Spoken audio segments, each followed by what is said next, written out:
Hi everyone, welcome to teaching learning with Shweta. आज का हमारा जो लेक्चर है वो है मुदालियर कमीशन और द सेकेंडरी एजुकेशन कमीशन 1952। इससे पहले हमने पढ़ा था राधाकृष्ण कमीशन जो कि था 1948 में। तो इंडिपेंडेंस के बाद ये अब दूसरा कमीशन है जो बहुत इंपॉर्टेंस रखता है और पढ़ना जरूरी है एजुकेशन के स्टूडेंट्स को। So it's the second commission post independence that has importance especially for the students of education. They should be knowing about the recommendations of this particular commission. So let's see what this commission has. Now as the name suggests, जैसे कि इसके नाम से ही पता लग रहा है secondary education commission, तो ये सेकेंडरी एजुकेशन के बारे में है। तो जो आपको याद रखना है कि सबसे ज्यादा इंपॉर्टेंस क्यों है इस कमीशन की, किस बात के लिए है, सेकेंडरी एजुकेशन के लिए। इसकी जितनी भी रिकमेंडेशंस थे उसका फोकस था स्कूल में, स्कूल एजुकेशन में जो सेकेंडरी लेवल है, प्राइमरी से जो ऊपर है। अब इन्होंने, हमें पता है प्राइमरी से ऊपर वाला लेवल कौन सा होता है, 6th स्टैंडर्ड से 12th स्टैंडर्ड तक। तो उन्होंने इस एज ग्रुप की बात की थी। 11 साल से 17 साल के बच्चे, उनकी एजुकेशन पर इस कमीशन का फोकस था। और इसको मुदालियर कमीशन इसलिए कहते हैं क्योंकि यहाँ पे जिनकी फोटो लगी हुई है वो है लक्ष्मण स्वामी मुदालियर, जो इस कमीशन के चेयरमैन थे। तो ये आपको याद रखना है। तो ये कैसे बना, कैसे ओरिजिन हुआ, how was this commission constituted? The government of India, to the government of India this report was submitted and the government of India had actually established a committee and on 23rd September 1952 and the chairman of this committee is committee के जो chairman थे वो थे Dr. Lakshman Swami Mudaliar. He was a great educationist and he was also the vice chancellor of Madras University. और Madras University उस समय बहुत ज्यादा इंपॉर्टेंस रखती थी। हमारी हिस्ट्री ऑफ एजुकेशन में भी बार बार मैड्रास यूनिवर्सिटी का नाम आया है। इससे पहले जो हमने राधा कृष्ण कमीशन पढ़ा था उसमें भी हमने देखा था कि मैड्रास यूनिवर्सिटी के वो भी वीसी रह चुके थे। तो बहुत इंपॉर्टेंस रही है इन यूनिवर्सिटीज की, मैड्रास यूनिवर्सिटी की, कैलकाटा यूनिवर्सिटी की, बीएचयू की, बनारस हिंदू यूनिवर्सिटी, ये सब बहुत हमारे एजुकेशन में हिस्टोरिकल इंपॉर्टेंस रखते हैं। तो उसके वो वीसी थे मुदालियर साहब। तो आप देख सकते हैं कि वो बहुत इंपॉर्टेंट इंडिविजुअल थे। तो उन्होंने भी यही किया, उन्होंने भी यही सोचा कि पहले तो ये देखा जाए कि सेकेंडरी एजुकेशन में, जो स्कूल एजुकेशन है, उसमें प्रॉब्लम्स क्या है। कमीशन तभी रिकमेंडेशन देते हैं जब वो पूरी तरह से उसकी प्रॉब्लम्स को पता कर लेते हैं। तो इस वजह से बहुत सारे क्वेश्चनियर्स, इंटरव्यूज लिए गए, बहुत सारे स्टेक होल्डर मतलब जो भी एजुकेशन से कनेक्शन रखते हैं, और उसके बाद 311 पेज की रिपोर्ट बनाई गई और गवर्नमेंट ऑफ इंडिया को सबमिट कर दी गई। एंड जैसे कि मैंने पहले ही कहा कि ये जो कमीशन था ये सेकेंडरी एजुकेशन पर फोकस था। So this person was the VC of Madras University, and Madras University and universities like Madras University, Calcutta University, Banaras Hindu Universities, all universities hold historical and educational importance in our country.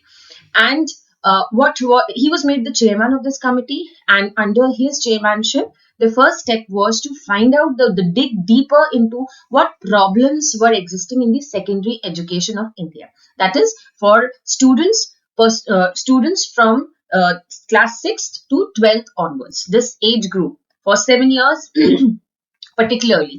So questionnaires and interviews were given out and a lot of research was done, and a report of 300 pages based on the finding was finally submitted by Mudaliar Commission to the government of India. Now let us look at the recommendations. अब हम देखते हैं कि क्या recommendation है और क्या purpose था इसको कॉन्स्टिट्यूट करने के। जैसे कि मैंने कहा सेकेंडरी एजुकेशन में क्या क्या प्रॉब्लम्स है, and this commission strongly felt and expressed that there is a need to reorganize and improve secondary education.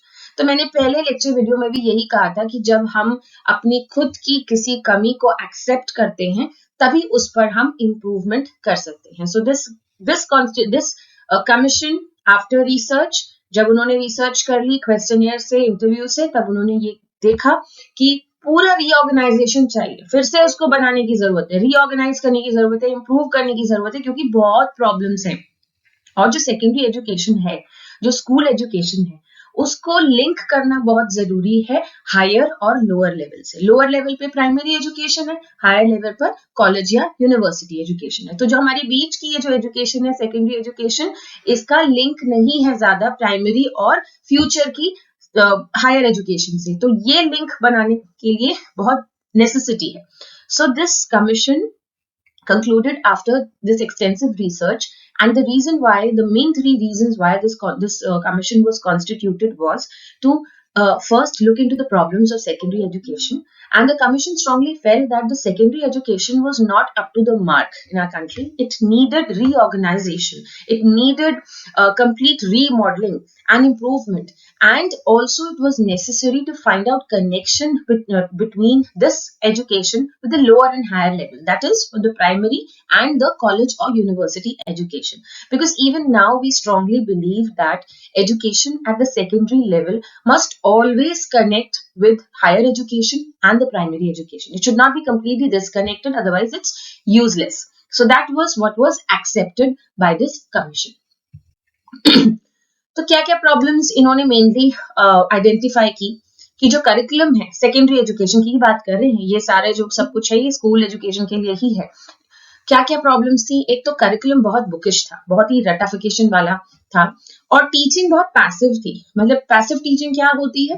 Teacher बस पढ़ाई जा रही है, बच्चे बस सुनते जा रहे हैं, कोई इंटरेक्शन नहीं है, कोई रियल लाइफ के एग्जांपल्स नहीं है, कोई प्रैक्टिकल ट्रेनिंग नहीं है, उसको कहते हैं पैसिव टीचिंग. जबकि एक्टिव टीचिंग क्या होती है? जहां पे लर्नर कुछ करता है, जहां लर्नर एक्टिव होता है, वो कुछ काम कर रहा है, प्रोजेक्ट कर रहा है या एक्टिविटी कर रहा है या कहीं घूमने गया है, कहीं फील्ड ट्रिप पे गया है, तो वो एक्टिव लर्निंग होती है जो स्कूल में बिल्कुल नहीं थी उस समय इस रिपोर्ट के अकॉर्डिंग. और क्या प्रॉब्लम्स थी? स्कूल में फिजिकल एजुकेशन पे बिल्कुल ध्यान नहीं था, टीचर्स ट्रेंड नहीं थे, एग्जामिनेशन बहुत ज्यादा हेवी था और बोर्ड एग्जाम्स बहुत सारे थे और वो बहुत ज्यादा प्रॉब्लमेटिक थे, बहुत ही ज्यादा हेवी थे बच्चे के लिए. टेक्स्ट बुक्स अच्छी क्वालिटी की नहीं थी और हमारी करिकुलम में सब कुछ नॉलेज के लिए हो रहा था, लेकिन कम्युनिटी वाली फीलिंग, कोऑपरेशन, ब्रदरहुड, फ्रेटर्निटी, ये सारी चीजें नहीं थी. वोकेशनलाइजेशन स्कूल में बिल्कुल नहीं था कि कुछ स्किल्स मिले ताकि बच्चे को कुछ आए, पैसे कमाने के बारे में बच्चा, इंडिपेंडेंट होने के बारे में बच्चा सीखे. Also, the schools were poorly managed. Administration, teachers, principals, ये इन सब की बहुत सारी problems identify की थी. तो इन problems को तो पता किया गया क्वेश्चनर्स और इंटरव्यूज के थ्रू. मेन ऑब्जेक्टिव्स जो कमीशन, इससे पहले जो मैंने बताया था कि कॉन्स्टिट्यूट क्यों किया गया, किस वजह से मुदालियर कमीशन को लाया गया, वो बताया था. अब मुदालियर कमीशन खुद जो बता रहे हैं कि क्या क्या ऑब्जेक्टिव्स हैं उनके, वो ये थे. They wanted democratic citizenship to be felt by students. मतलब स्टूडेंट्स को अच्छे सिटीजन्स बनाना, इक्वालिटी के बारे में बताना, फ्रीडम के बारे में बताना, सब इक्वल हैं, सोशल जस्टिस, ये सारी जितनी भी चीजें हम डेमोक्रेसी के अंदर पढ़ते हैं ये हमारे स्कूल के करिकुलम में होनी चाहिए. Secondly, personality development. अब पर्सनैलिटी डेवलपमेंट का मतलब total development, cognitive, psychomotor, effective, emotional development भी हो, दिमाग का डेवलपमेंट भी हो, बॉडी का फिजिकल डेवलपमेंट भी हो, टोटल कैरेक्टर डेवलपमेंट भी हो, लीडरशिप की चीजें आए बच्चों के अंदर, वोकेशनल एफिशिएंसी, बच्चों में स्किल्स आए कि आगे जाकर वो नौकरी कर पाए.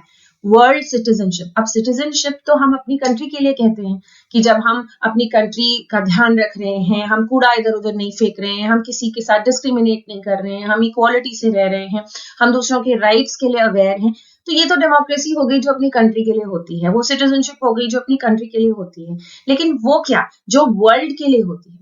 आज की डेट में पैलेस्टाइन के लिए कुछ हो रहा है तो हम उस पर कैसे रिएक्ट कर रहे हैं, पैलेस्टाइन में कुछ हो रहा है तो हम कैसे रिएक्ट कर रहे हैं, कहीं पे न्यूक्लियर वॉर हो रही है तो हम कैसे रिएक्ट कर रहे हैं, हमारा क्या कंट्रीब्यूशन है, कहीं पे अर्थक्वेक आया है, कहीं पे कोई नेचुरल कैलामिटी आई है, लोगों की डेथ हुई है तो हमारा क्या योगदान है उसमें, या हमारा क्या थॉट है, क्या हमें बिल्कुल मतलब नहीं है उस चीज से. ये वाली जो चीजें होती हैं ये वर्ल्ड सिटीजनशिप के लिए होती हैं कि जनरल इक्वालिटी के प्रिंसिपल्स, कौन सी बॉडीज हैं, यूनेस्को या कौन सी ऐसी बॉडीज हैं जो वर्ल्ड सिटीजनशिप की बात करती हैं, तो ये सब भी पढ़ाना चाहिए बच्चों को. ये वाली चीज बोली गई इस कमीशन ने कि ये हमारे ऑब्जेक्टिव्स होंगे. तो ये जो मैंने सारी लिस्ट लिखी है ये इंपॉर्टेंट स्लाइड है. इस लिस्ट पे वो सारे पॉइंटर्स हैं जिन पर इस कमीशन ने रिकमेंडेशंस या सजेशंस दिए हैं. कमीशन का तो काम ही ये होता है कि वो रिकमेंडेशन दे, बट वो ऐसी रिकमेंडेशन नहीं देते, वो पूरी रिसर्च करते हैं, लोगों से बात करते हैं और फिर रिकमेंडेशंस देते हैं. तो ये वाली स्लाइड आपके लिए इंपॉर्टेंट है, आपको याद रखनी है कि ये पॉइंट्स दिए थे और ये सारे पॉइंट्स किस लिए हैं, सेकेंडरी एजुकेशन के लिए. क्या क्या है इसमें, स्ट्रक्चर, करिकुलम, ये हम अब आगे पढ़ेंगे। स्ट्रक्चर ये इंपॉर्टेंट है, ये आपको याद रखना चाहिए। सेकेंडरी एजुकेशन जो हमारे 7th स्टैंडर्ड से शुरू होकर 12th तक जाती है, तो वो लगभग 7 इयर्स की एजुकेशन, अब इसमें एग्जैक्ट नहीं है 7 इयर्स, आपको 8 या 9 लगेगा, लेकिन बच्चों की भी age 1-2 plus minus 1 year vary करती है, इसीलिए एवरेज उन्होंने 7 इयर्स दिया है। ये जो सेकेंडरी एजुकेशन का पीरियड है 7 साल के लिए, बच्चा 11 साल से 17 साल तक लगभग 11th में आ जाता है, तो ये एक एवरेज एज ग्रुप जो 7 साल के है उसके लिए एजुकेशन दी। इन्होंने कहा था कि 2 ग्रुप्स होंगे, जूनियर और हायर, ठीक है, वो मैं बताऊंगी आगे की स्लाइड में। इन्होंने जो कहा था, ये कहा था कि जो जूनियर मिडिल स्कूल का करिकुलम अलग होगा और हायर सेकेंडरी का करिकुलम अलग होगा, और 12th को उन्होंने हटा दिया, 11th को वो सेकेंडरी में रख रहे हैं और 12th को कॉलेज से जोड़ रहे हैं कि 12th की डिग्री जरूरी होगी अगर बच्चे को कॉलेज में जाना है, और 12th को वो कॉलेज में रखते हैं, और कॉलेज में 3 साल का ग्रेजुएशन की वो बात कर रहे हैं। तो ये उन्होंने यहाँ पर इसको लाया था। तो मैंने इसको इस स्लाइड में ऐसे आपकी कन्वीनियंस के लिए लिखा हुआ है कि शुरू के जो 7 साल हैं, जिसमें बच्चा 6th 7th 8th ये मिडिल हो गया, और 9th 10th 11th सेकेंडरी या हायर लेवल हो गया, ये हमारी सेकेंडरी एजुकेशन हो गई। और जो 12th है उसको उन्होंने हटा दिया, उसको उन्होंने यूनिवर्सिटी से लिंक कर दिया है, और यूनिवर्सिटी में डिग्री कोर्स भी आ रहा है जो एटलीस्ट 3 साल का होना चाहिए, और ये जो 12th की डिग्री है ये यूनिवर्सिटी से लिंक्ड है, और इसके बिना बच्चा डिग्री कोर्स में नहीं जा सकता। तो ये इन्होंने स्ट्रक्चर दिया था। मैं फिर से बताऊंगी एक बार, जो हमारा 2 लेवल्स है, सेकेंडरी और यूनिवर्सिटी। सेकेंडरी लेवल में 2 लेवल्स आ रहे हैं, मिडिल और हायर सेकेंडरी या सेकेंडरी। हाँ, मिडिल में 6, 7, 8 क्लासेस लगभग, और 9, 10, 11 इनकी सेकेंडरी में। 12th को इन्होंने हटा के कॉलेज में डाला है, 12th के बिना डिग्री कोर्स में नहीं जा सकते हैं, ये दोनों यूनिवर्सिटी में आ रहे हैं, और 3 साल का डिग्री कोर्स इन्होंने सजेस्ट किया था। मिडिल स्कूल में क्या करिकुलम होगा, बच्चे को इंग्लिश पढ़नी है, सोशल साइंस पढ़नी है, general science, mathematics, art and craft and physical education, simple सा करिकुलम। थोड़ा सा ध्यान देने वाला है सेकेंडरी और हायर सेकेंडरी में। तो क्या है, इनमें 2 टाइप के सब्जेक्ट्स हैं, कंपल्सरी, ऑप्शनल। कंपल्सरी में जो मैंने ब्लैक से लिखे हुए हैं ये सारे कंपल्सरी है। मदर टंग बच्चे को पढ़नी है, रीजनल लैंग्वेज या फेडरल लैंग्वेज बच्चे को पढ़नी है, हो सकता है दोनों सेम हो, अलग भी हो सकती हैं। मैं अगर हिंदी भाषी हूँ और लेकिन मैं अगर कर्नाटका में रह रही हूँ तो मेरी मदर टंग और रीजनल लैंग्वेज अलग होंगी, बट मुझे दोनों पढ़नी है। फिर इंग्लिश भी मुझे पढ़नी है, सोशल स्टडी, जनरल साइंस तो मुझे कंपल्सरी पढ़ना ही है, लेकिन क्राफ्ट मुझे इनमें से एक चूज करना है, spinning, weaving, metal work, gardening, training, swimming, और भी थे, मैंने सारे नहीं लिखे हैं इसमें। और ऑप्शनल में ग्रुप्स बना दिए, ह्यूमैनिटी का ग्रुप है, साइंस का ग्रुप है, टेक्निकल एजुकेशन का ग्रुप है, commercial, agriculture, finance, home science, इन सारे ग्रुप्स में से कोई 3 मुझे चूज करने हैं, कोई एक सब्जेक्ट चूज करना है 3 ग्रुप्स में से। तो इससे क्या होगा, मल्टी डिसिप्लिनरिटी इनकरेज होगी और सब कुछ थोड़ा थोड़ा कवर हो जाएगा, और कंपल्सरी भी है, ऑप्शनल भी है। इन्होंने स्कूल एडमिनिस्ट्रेशन के ऊपर रिकमेंडेशंस दिए हैं कि एक तो बच्चों में लीडर्स बनाओ, मॉनिटर सिस्टम का हो या प्रीफेक्ट सिस्टम या house system, house warden system बनना चाहिए, स्काउटिंग एंड गाइडिंग के कैंप्स लगने चाहिए, स्कूल्स को फाइनेंशियल एड्स मिलनी चाहिए गवर्नमेंट के साथ, और 18 साल से पहले ये जो बच्चों को यूज करते हैं यूनियंस हो या पॉलिटिक्स में, वो ना किया जाए। Residential schools, multipurpose school, technical schools और तरह तरह के कोर्सेज, करिकुलम ये सब आने शुरू हो, हैंडीकैप चिल्ड्रन के लिए स्कूल्स आने शुरू हो, ये सारी इन्होंने बात करी है। Method of teaching. Now this commission strongly expressed that the current way of teaching was passive. बहुत ही ज्यादा पैसिव थी, लेक्चर मेथड ही यूज हो रहा था और खाली मेमोरी पे फोकस हो रहा था, उसके ज्यादा वर्बलिज्म को इनकरेज करो, डिस्कशन करो, बातचीत करो, डायलॉग करो, एक्टिविटी बेस्ड प्रोजेक्ट मेथड करो, और बच्चों को क्रिटिकली सोचने में इनकरेज करो। ये नहीं कि हमने आपको बता दिया कि ये ऐसे होता है, बच्चे ने मान लिया। बच्चा जब सोचता है क्यों ऐसे होता है, सवाल पूछता है, तो वो क्रिटिकल थिंकिंग करता है। इस तरह की थिंकिंग को इनकरेज करो। और clarity in writing and speech, बच्चे को क्लियरली बोलना, एक्सप्रेस करना और लिखना आना चाहिए। तो उसके लिए आप पोएट्री कर सकते हैं, आप एलोक्यूशन कॉम्पिटिशन्स कर सकते हैं। ये सारी चीजों से क्लैरिटी इन राइटिंग स्पीच आता है। ग्रुप वर्क इंकरेज करो, कोऑपरेटिव वर्क इंकरेज करो, टीम वर्क दो। तो ये सारे मेथड्स ऑफ टीचिंग सजेस्ट किए थे स्कूल के लिए, सेकेंडरी एजुकेशन के लिए। एग्जामिनेशंस, ये बहुत इंपॉर्टेंट है। सेकेंडरी एजुकेशन कमीशन, मुदालिया कमीशन ने एग्जामिनेशन पे बहुत अच्छा बोला है, बहुत यूजफुल चीजें बोली हैं। वो ये कह रहे हैं कि बहुत ज्यादा एक्सटर्नल एग्जाम्स होते हैं, उसकी जगह इजी ऑब्जेक्टिव टेस्ट्स करो, और जो क्लास में पढ़ाई होती है, इंटरवल टेस्ट्स होते हैं, क्लास वर्क होता है, उसको भी असेसमेंट में इंक्लूड करो। ये पहले राधाकृष्ण कमीशन भी बोल चुके हैं। और एग्जामिनेशंस जो भी हो रहे हैं उसके रिकॉर्ड टीचर्स बनाएं, और खाली एक ही एग्जाम हो, कंपेटिटिव एग्जाम हो, जिसको बोर्ड एग्जाम 10th का कहते हैं सेकेंडरी लेवल पर। उससे ज्यादा एक्सटर्नल एग्जाम्स रखने की कोई जरूरत नहीं है, क्योंकि वो बच्चों को बर्डन करते हैं और बच्चों पे स्ट्रेस क्रिएट करते हैं।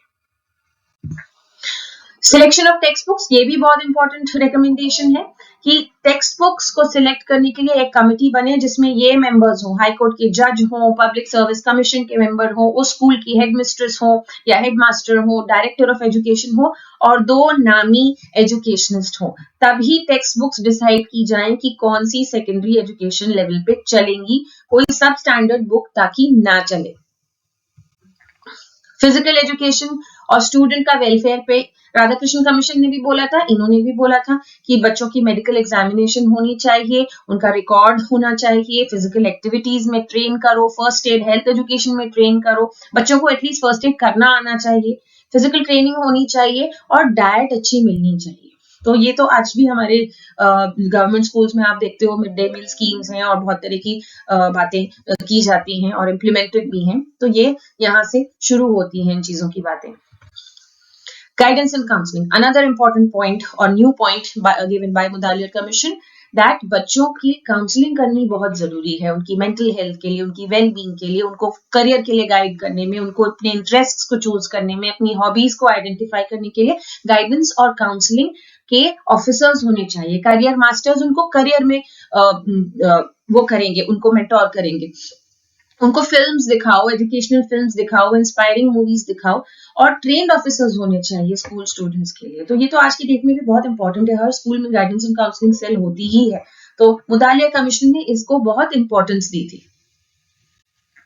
स्कूल इंफ्रास्ट्रक्चर अच्छा बनाओ, स्कूल्स को एकदम सिटी की भीड़ भाड़ में नहीं, थोड़ी सी सेक्लूडेड एरिया में जहां पे शांति हो, पीस हो, वहां बनाओ। लाइब्रेरी होनी चाहिए और लाइब्रेरियन ट्रेंड होने चाहिए। लाइब्रेरियन का बहुत इंपॉर्टेंट रोल होता है एक लाइब्रेरी में, बुक्स की क्वालिटी से लेके, नई बुक्स से लेके, पुरानी बुक्स की इंपॉर्टेंस से लेके, सारी इंफॉर्मेशन और नॉलेज लाइब्रेरियन को होनी चाहिए। And a librarian should always be a good reader also, he और she should have knowledge about good books meant for students, so that should be there। ऐसे नहीं किसी को लाइब्रेरियन बना के बिठा दिया जाता है। Also, schools should have classrooms with spacious rooms, with enough space to accommodate 40 students, proper lighting, ventilation। ये हम सब पढ़ते हैं आज की डेट में स्कूल एडमिनिस्ट्रेशन की कोर्स में, और इन्होंने ये सारी बातों को बोला था इस कमीशन में। रिलीजियस मॉरल एजुकेशन भी देनी चाहिए, लेकिन उसके लिए बच्चे और उनके पेरेंट्स की मर्जी होनी चाहिए। ऐसे हम थोप नहीं सकते कि हम आपको आज सिखिज्म पढ़ाएंगे, बुद्धिज्म पढ़ाएंगे, या आपको कोई भी ऐसे हिंदुइज्म, इस्लाम पढ़ाएंगे। No, it should be in accordance with management से अग्री होके, डिस्कस होके, पेरेंट्स की कंसेंट के बाद ही ऐसा कुछ रिलीजियस या मॉरल एजुकेशन का कोर्स देना चाहिए सेकेंडरी एजुकेशन का लेवल पर। टीचर ट्रेनिंग की इन्होंने भी बात की है, राधाकृष्ण कमीशन ने भी बात की थी कि 1 साल की ट्रेनिंग उनको दी जाए जो ग्रेजुएशन कर चुके हैं, अगर टीचर ट्रेनर बनना है, जैसे बीएड का कोर्स होता है, और 2 साल की अगर 12th के बाद किसी को टीचर बनना है तो एटलीस्ट 2 साल की ट्रेनिंग होनी चाहिए। टीचर्स की time to time refresher course, कोई जो रिविजन के लिए जो कोर्सेज होते हैं वो होने चाहिए।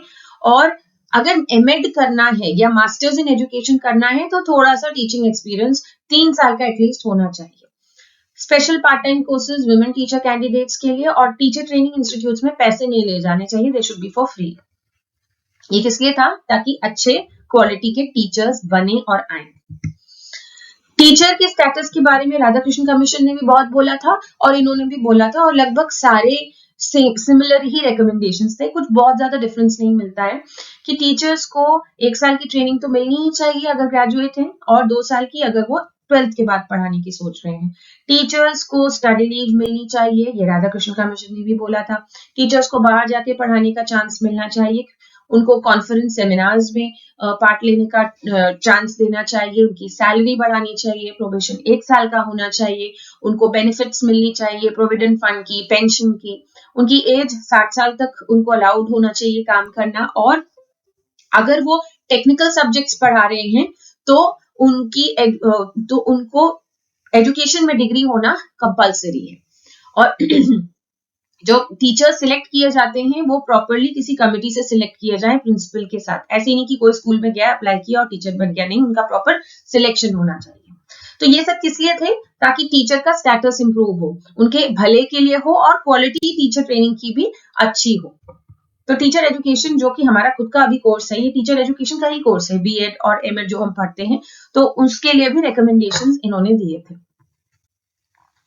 तो मोटा मोटा मैंने आपको सारे इंपॉर्टेंट पॉइंट्स बता दिए मुदालियर कमीशन के। तो क्या क्या इसमें मेरिट्स थे, तो मैं तो डिस्कस करती आई हूँ कि इन्होंने सेकेंडरी एजुकेशन की बात की, जो थोड़ा इग्नोर्ड था। अब तक के जितने भी कमीशन थे उसमें बहुत ज्यादा अलग से सेकेंडरी एजुकेशन इंपॉर्टेंट है क्योंकि स्कूल एजुकेशन है। और इन्होंने एक्टिविटी बेस्ड टीचिंग और लर्निंग की बात की कि खाली बैठा के बच्चों को आप लेक्चर नहीं दो, आप एक्टिविटीज कराओ, प्रोजेक्ट्स कराओ। एग्जामिनेशन के बारे में बहुत अच्छे इन्होंने दिए हैं कि लोड बहुत ज्यादा है बच्चों के ऊपर, बार बार आप एक्सटर्नल या बोर्ड एग्जाम्स करते हैं, वो सिर्फ 10th में रखो, बाकी आप ऑब्जेक्टिव टाइप क्वेश्चंस भी रखो, इजी करो, एग्जाम स्ट्रेस से बच्चों को थोड़ा सा मुक्त करो। एग्रीकल्चर पर इन्होंने काफी एम्फेसिस दी है, टीचर ट्रेनिंग पे दी है, टीचर स्टेटस की बात की है, स्टूडेंट वेलफेयर की बात की है, ये बात कर रहे हैं मल्टीपर्पज स्कूल्स के लिए, हैंडीकैप्ड की लिए भी स्कूल्स की बात कर रहे हैं, डाइवर्सिफाइड करिकुलम, मतलब मल्टी, जो मैंने आपको बताया था कि एक स्टूडेंट ह्यूमैनिटीज के भी सब्जेक्ट पढ़ रहा है, आर्ट्स के भी सब्जेक्ट पढ़ रहा है, तो वो फ्लेक्सिबिलिटी दी जा रही है, डाइवर्सिफाइड है करिकुलम। तो ये सारे हमारे इस कमीशन के फायदे थे। गाइडेंस एंड काउंसलिंग की भी बात कर रहे हैं, हेल्थ एजुकेशन की भी बात कर रहे हैं, तो काफी सारे इन्होंने स्कूल स्टूडेंट्स के वेलफेयर की बात की है।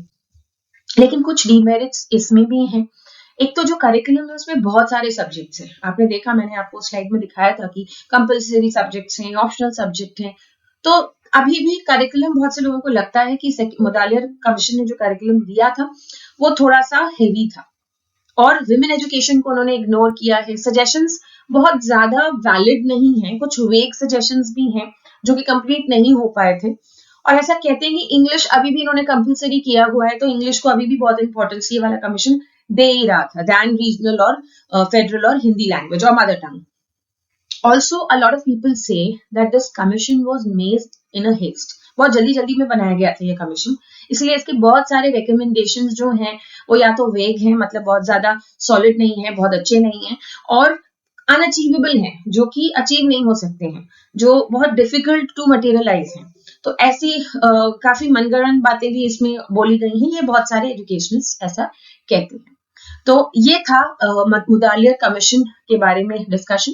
ये मेनली सेकेंडरी एजुकेशन पर है। इसमें याद रखने वाली चीजें यही हैं कि ये 2 लेवल्स की बात कर रहे हैं, 12th को कॉलेज से जोड़ रहे हैं, बोर्ड एग्जाम खाली 10th में होगा, और ये कह रहे हैं कि 12th जो है वो कॉलेज में जाएगा, 12th के बाद ही वो डिग्री कॉलेज में जा सकता है, 3 साल की डिग्री कर सकता है।